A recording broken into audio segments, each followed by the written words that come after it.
rebonjour. Nous voici donc après la pause déjeuner. On se retrouve pour la dernière session du samedi après-midi, la classique session des forums thérapie complémentaire et pratiques innovantes. Notre président de commission n'est pas présent physiquement, il est en visio. Fernand, tu es là ? Bon, on va le contacter. Donc cette session est assez novatrice là aussi, puisqu'on va parler aujourd'hui uniquement des cellules souches, que ce soit dans le domaine de l'endoscopie interventionnelle pour fermer les fistules comme on va le voir, dans les MICI, et puis un petit peu de fondamental après. Donc on va commencer d'emblée par les présentations, et on commence donc par la thérapie cellulaire et vésiculaire en endoscopie digestive et interventionnelle par le docteur Arthur Berger et le professeur Gabriel Ramy de l'hôpital Georges Pompidou à Paris. On vous écoute. Bonjour à tous, merci beaucoup pour cette invitation. Du coup, je me présente, je suis Arthur Berger, donc je travaille au CHU de Bordeaux comme endoscopiste interventionnelle. Et du coup, je vais vous présenter donc un topo donc sur la thérapie cellulaire dans le traitement notamment des fistules digestives. Donc, il faut savoir qu'actuellement, je travaille avec le professeur Gabriel Ramy à l'hôpital européen Georges Pompidou sur le développement et la recherche, on va dire en préclinique, sur la thérapie cellulaire, notamment la thérapie sous-cellulaire utilisant les vésicules extracellulaires dans cette thématique-là de traitement régénératif, notamment dans la problématique des fistules digestives. Alors cette présentation va porter donc dans un premier temps sur une introduction sur le contexte des fistules digestives, puis on parlera de la thérapie cellulaire et de cette nouvelle voie de traitement que sont les vésicules extracellulaires. On parlera ensuite de la méthode, à la fois de méthode de production, de la méthode d'administration éventuellement de cette thérapie cellulaire, et ensuite le développement, on va dire en préclinique, de nouveaux modèles expérimentaux pour évaluer l'efficacité et la safety de ces traitements.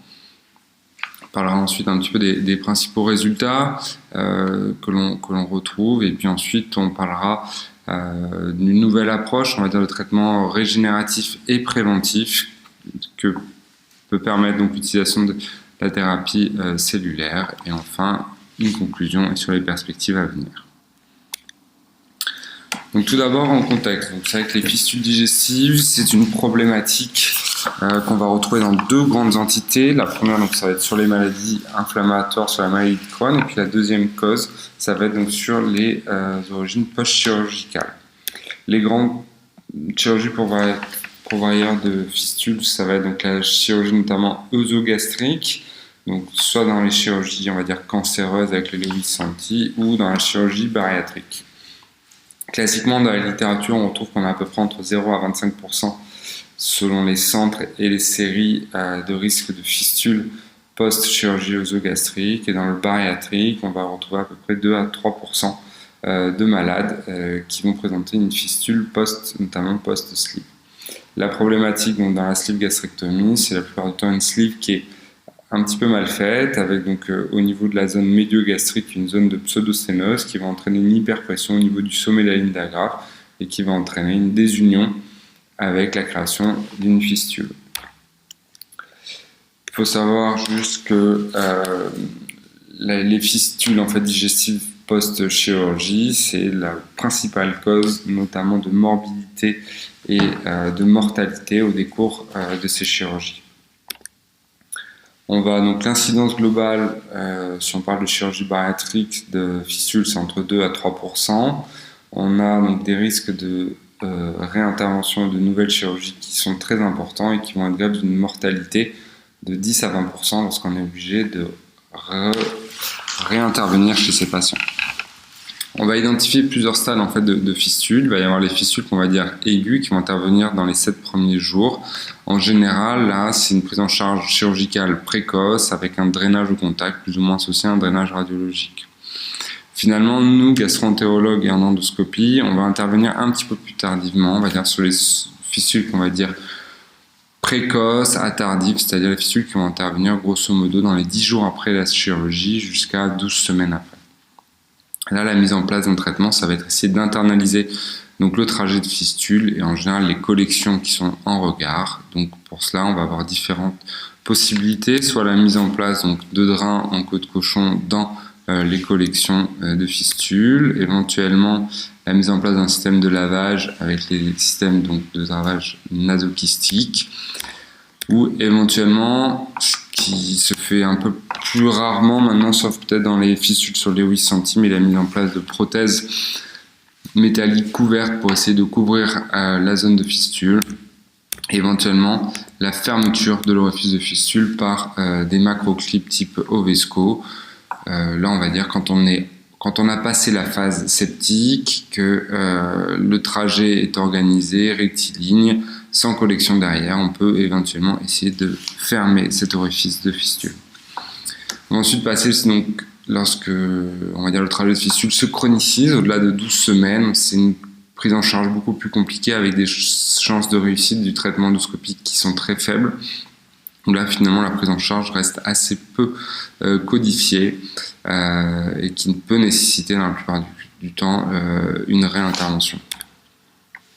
Si on s'intéresse donc sur une évaluation du traitement endoscopique là, dans un centre tertiaire, sur des fistules post-chirurgie bariatrique chez 29 patients, on voit qu'on avait une nécessité de réaliser des procédures environ 3 chez nombre de procédures réalisées par patient était de 3,5 avec une durée moyenne de fermeture qui était aux alentours de 80 jours et un taux de fermeture qui était aux alentours de 88%. Donc on a des résultats qui sont encourageants sur la prise en charge endoscopique mais qui restent insuffisants avec un nombre important de patients chez qui on ne parvient pas à faire cicatriser et qui nécessitent une réintervention à distance. Lorsqu'on a une chirurgie, finalement, et qu'on a la formation d'un trajet de fistule, donc qu'est-ce qui va se passer? Donc, on a la chirurgie qui intervient, on a une blessure au niveau donc, du tractus digestif qui va entraîner une réaction inflammatoire.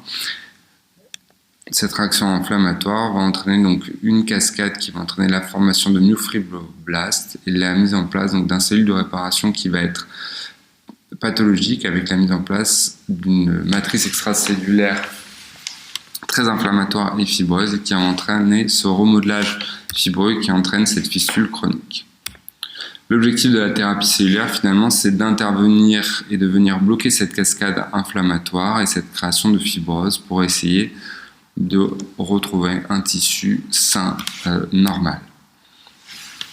Actuellement, donc, on a plusieurs développements donc, de la thérapie cellulaire et thérapie, on va dire, des fistules digestives en 2020. Donc, ce qui est le plus connu pour l'instant, c'est le développement du traitement par Darvatrocel, donc commercialisé sous le nom d'Alofisel par le laboratoire Takeda, qui a une étude publiée en 2016 dans le Lancet dans la prise en charge des fistules anopérinéales de maladie de Crohn après échec traitement médical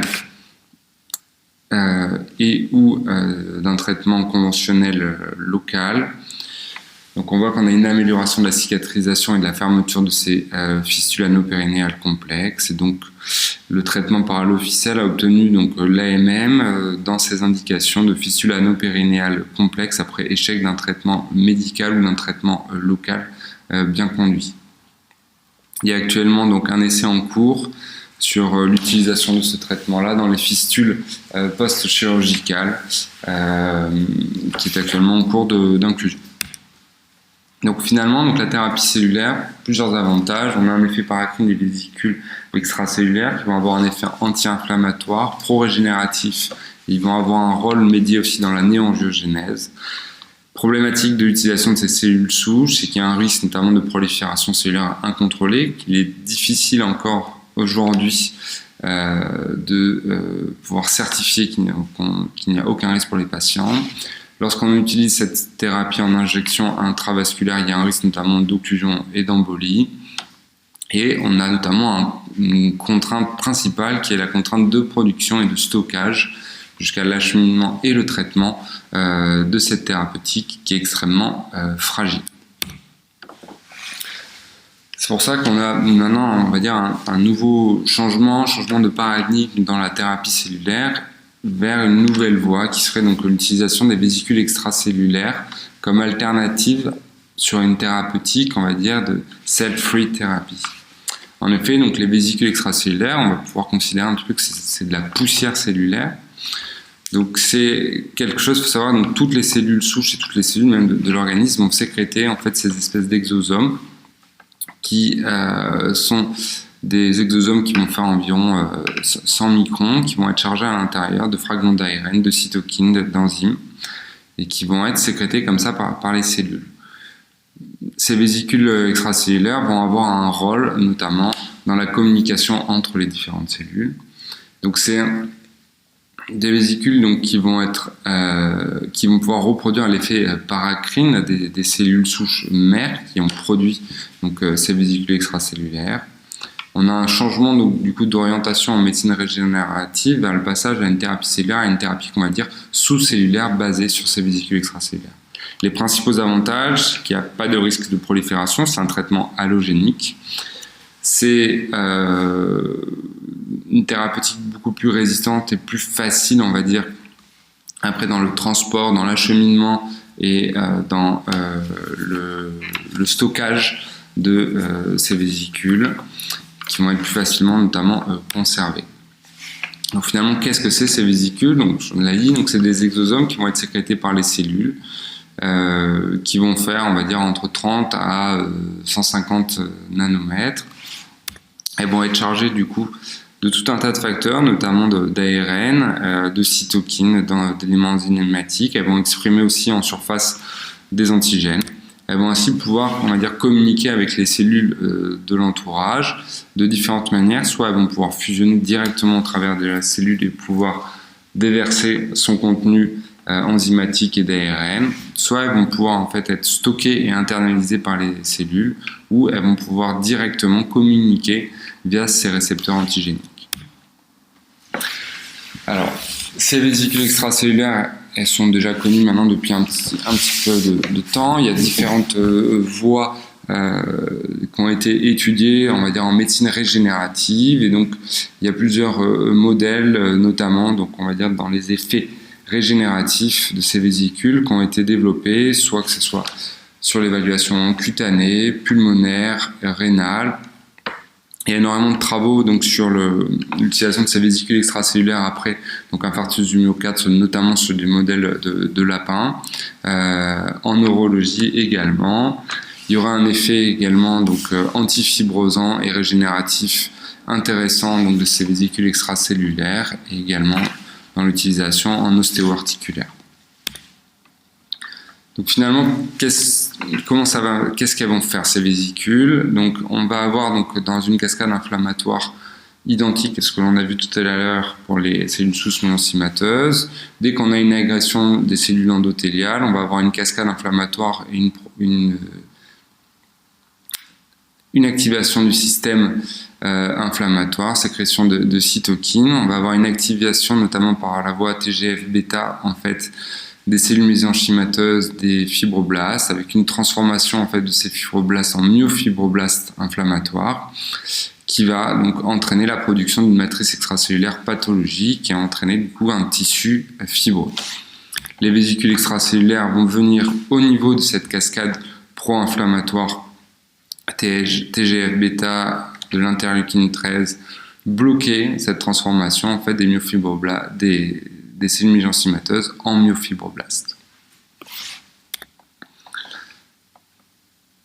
Donc, comment est-ce qu'on va pouvoir produire ces vésicules extracellulaires? Donc, la production finalement est assez classique initialement. Donc, on fait une production de cellules souches mésenchymateuses. Ces cellules souches mésenchymateuses qui vont être produites donc, du coup, dans ces disquettes. On va ensuite donc, nous les disposer sur une culture cellulaire 3D sur des billes qui vont être ensuite mises dans un vortex qui va être agité de façon plus ou moins progressive dans un milieu de stress qui va permettre en fait de recréer un milieu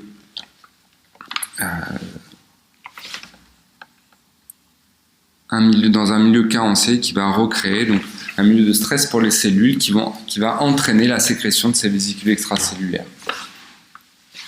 Donc on voit ici donc notre culture cellulaire 3D, on crée une agitation dans ce milieu carencé et on va récupérer à la fin par ultracentrifugation notre culot contenant nos vésicules extracellulaires.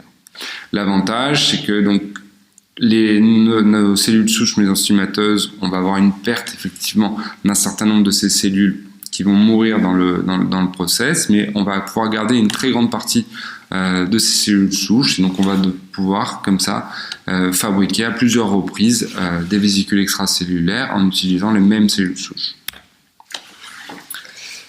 Après, va se poser la question de comment est-ce qu'on va pouvoir appliquer cette thérapie cellulaire, et ça va être vrai en règle générale avec tous les traitements par thérapie cellulaire. Comment est-ce qu'on va appliquer ce traitement dans nos trajets de fistule?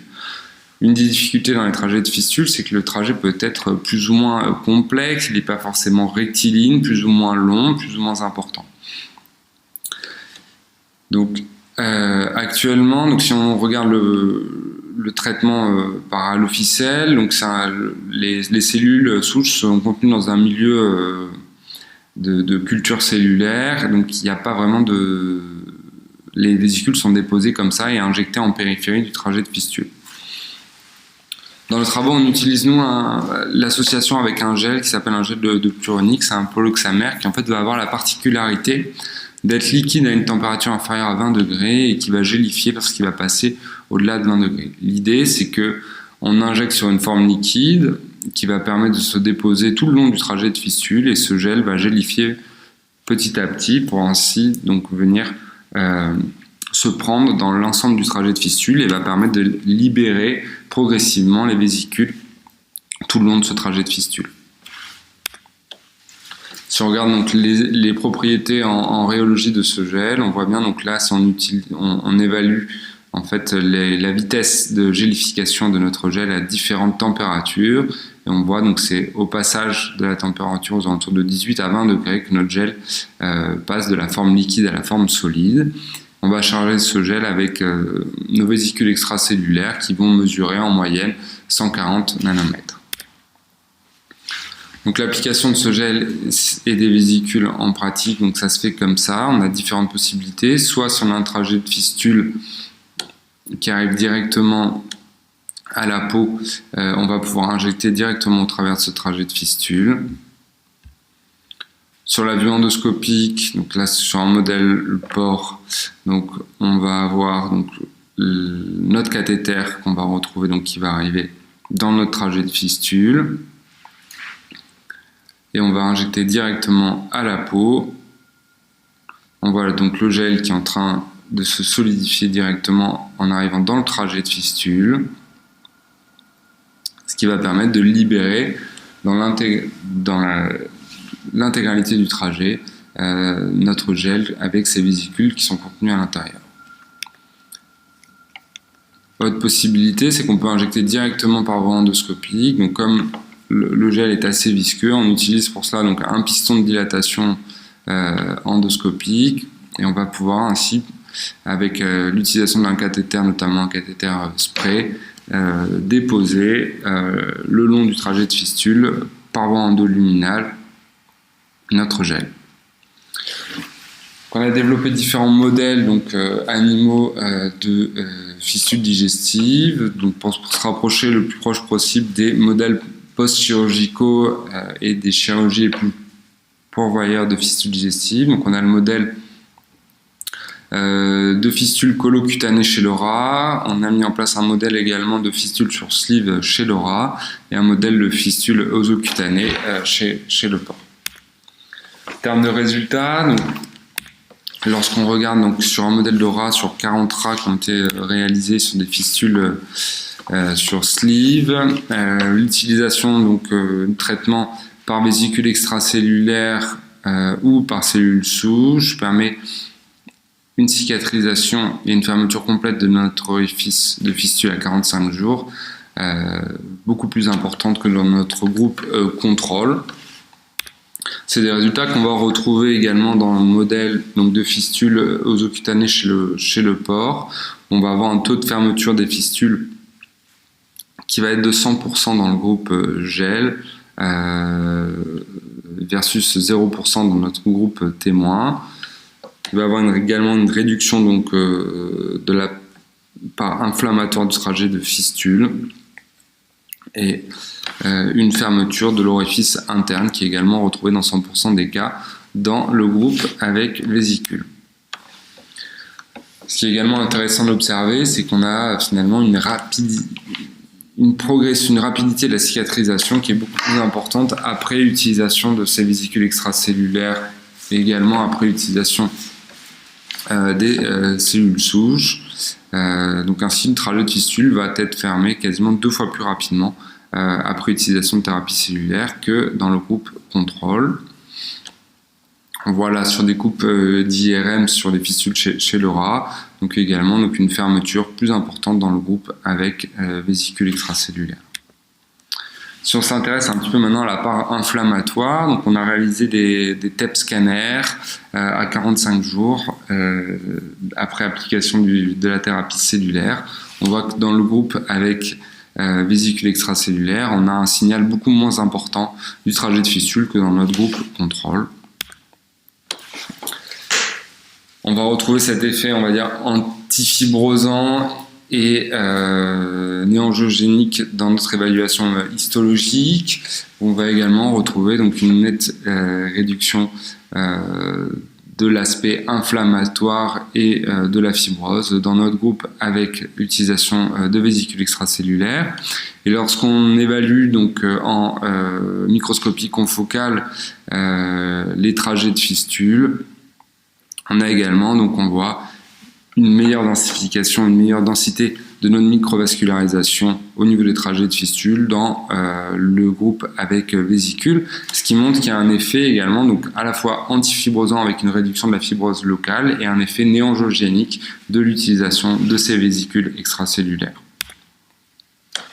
Finalement, maintenant, est-ce qu'on ne peut pas aller plus loin et on va dire vers une médecine régénérative et préventive, donc utiliser finalement cette thérapeutique pour prévenir l'apparition de ces complications, notamment de ces fistules.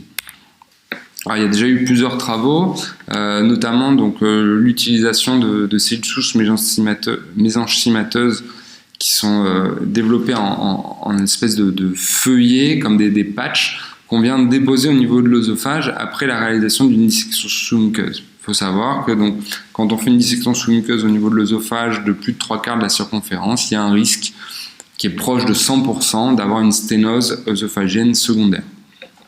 Donc l'idée, c'est, on va dire en prévention de ce risque de sténose, de venir appliquer un traitement cellulaire au niveau des zones de résection afin d'éviter le développement de ces sténoses. Donc dans cette étude, il a été réalisé donc des feuillets en utilisant une cellule souche mésenchymateuse qu'on vient déposer en patch au niveau de la cicatrice de résection, et ce qui permet de réduire significativement le risque de sténose à distance. On a réalisé donc la même chose sur un modèle de porc, après donc réalisation de dissection sous-muqueuse circonférentielle au niveau de l'œsophage. On a appliqué en pulvérisant donc notre gel avec des vésicules extracellulaires au niveau de la cicatrice de résection, et on voit donc que dans notre groupe avec vésicules extracellulaires, on a une diminution significative du risque de sténose à distance. Un autre concept important, c'est notamment en cancérologie digestive et en chirurgie colorectale, le risque de fistule anastomotique, donc après chirurgie colorectale, pour un cancer notamment du rectum, où il y a eu donc un traitement notamment par radiothérapie néoadjuvante. On sait que c'est le principal facteur de risque aujourd'hui de fistule secondaire, et c'est grève d'une mortalité très importante et surtout d'un risque très important de fistule, de stomie définitive dans les suites, ce qui va entraîner nécessairement une diminution de la qualité de vie pour les patients.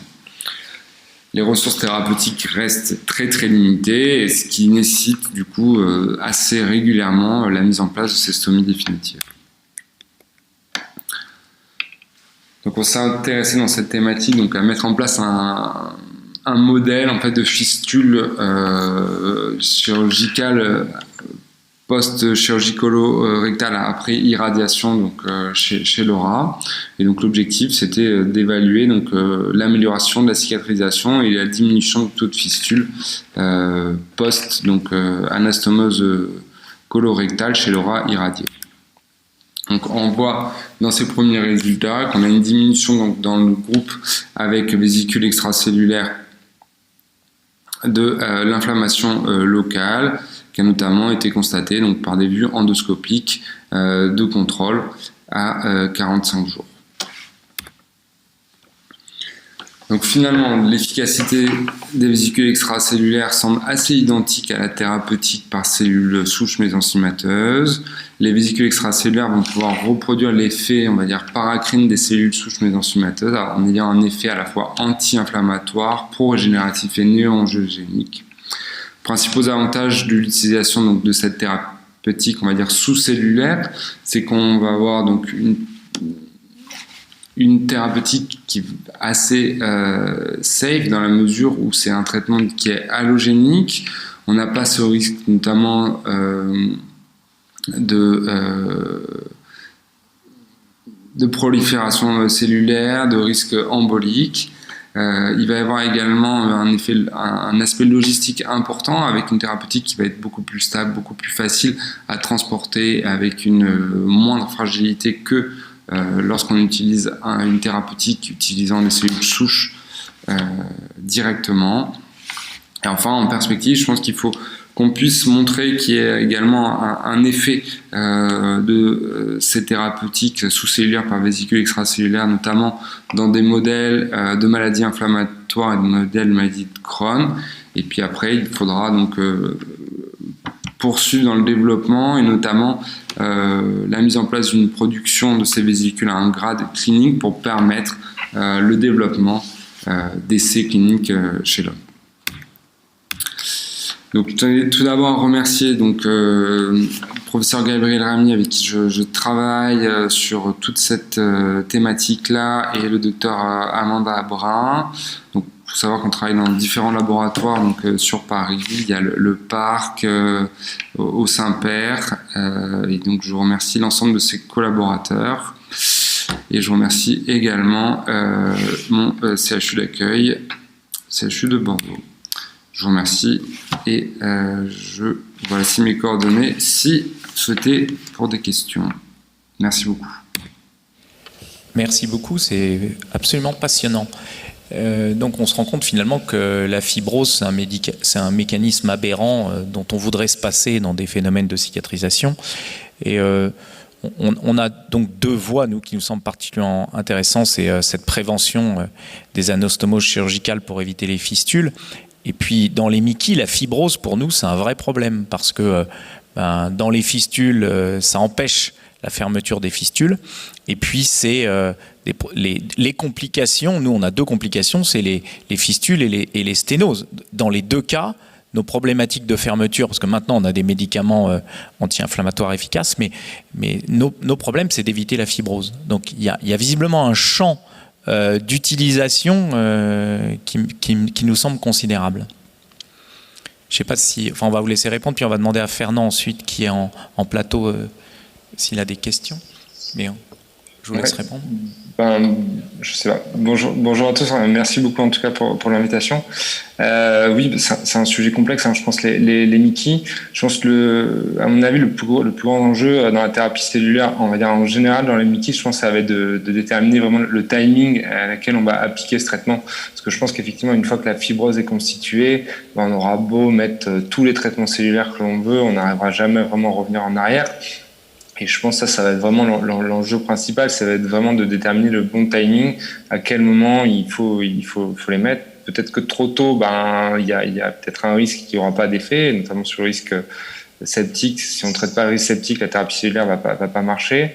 Mais trop tard, c'est aussi, je pense que ça marchera pas. Donc l'enjeu, à mon avis, il va être là, parce que l'efficacité, maintenant, on commence à l'avoir montré. L'officiel a montré une efficacité. Il n'y a pas eu beaucoup d'études, il n'y a pas encore d'études, on va dire, dans le traitement post-chirurgical, mais on voit que l'efficacité est vraisemblablement là. Après, je pense que ça va être vraiment sur la séquence du traitement qu'il va falloir travailler.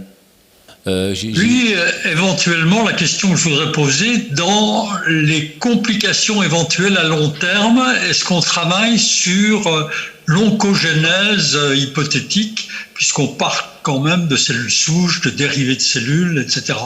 Est-ce qu'il y a une surveillance à long terme à ce niveau ? Alors, pour l'instant, c'est un traitement qui n'est pas utilisé chez l'homme. Faut le savoir.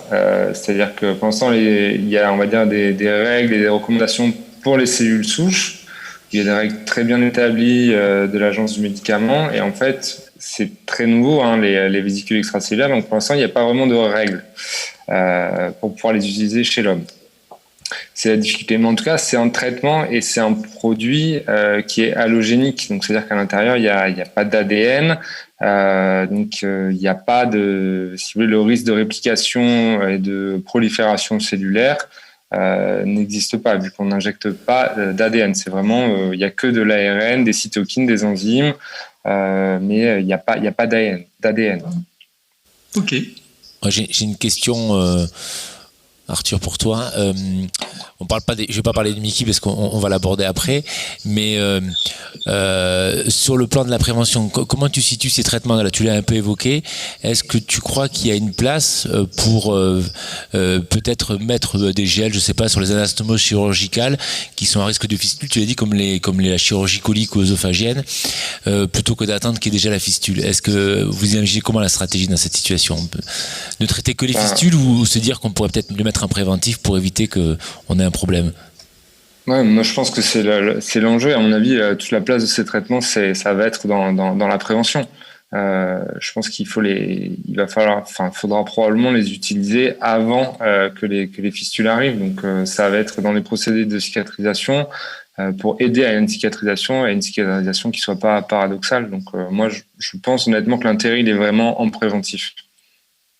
Ok, merci. Juste une question sur le point de départ. Donc, on a parlé de cellules souches, puis de véhicules extracellulaires. Quel est le moyen de récupération des cellules souches ? À partir de quoi ? En fait, c'est pour avoir, en fait, si vous voulez, des vésicules extracellulaires qui soient le plus proches possible des propriétés de ces cellules souches qui vont. Initialement, on sait que c'est les cellules souches qui ont le plus de facteurs, on va dire, qui vont pouvoir se dédifférencier pour aider à la meilleure cicatrisation possible de différents types de tissus. Donc c'est pour ça qu'on part de ces cellules souches. Après, en fait, on fait une culture cellulaire classique, c'est-à-dire qu'on met des cellules souches dans un milieu de culture, elles vont se dupliquer. Et après, nous, c'est juste qu'on les met sur des espèces de billes où elles se mettent en amas et on vient les exciter pour qu'elles relarguent ces vésicules. Mais après, on récupère en fait le surnageant là où il y a nos vésicules extracellulaires. Et l'idée, c'est de garder les cellules souches pour après les remettre de nouveau dans un nouveau bain et reproduire comme ça des vésicules. La question initiale, c'est d'où viennent ces cellules souches ? D'où viennent ? C'est une bonne question. Elles viennent de différents types. C'est-à-dire que il y a plusieurs types de cellules souches. On en a porcines, modèle murin, et puis aussi humaines. Donc, et en général, c'est du tissu adipeux qu'on utilise. Et on essaye aussi d'utiliser sur le tissu embryonnaire, mais c'est plus difficile. Voilà. En majorité, c'est sur du tissu adipeux. Donc, actuellement, il n'y a pas d'expérimentation chez l'homme ? Non, pas en France. Il n'y a pas d'expérimentation chez l'homme. Et en fait, pour l'instant, c'est tellement nouveau qu'il n'y a pas vraiment de règles précises pour obtenir le grade pour l'utilisation chez l'homme. C'est un peu plus compliqué. Il y a eu des règles récemment donc pour les cellules souches, mais voilà, c'est en cours en tout cas pour les vésicules. Merci beaucoup Arthur, c'était passionnant.